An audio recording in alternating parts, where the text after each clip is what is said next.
कि नाही देखनी देवी देवता नाही भगवान है, नाही देखनी देवी देवता नाही भगवान है।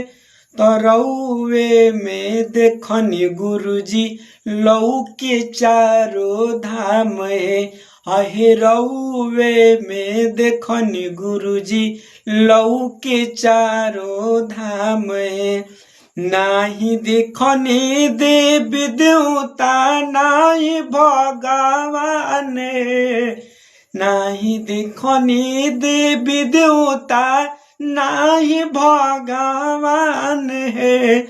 तो रउए में देखनी गुरुजी लौके चारों धाम है। रउए में देखनी प्रभुजी लौके चारों धाम है।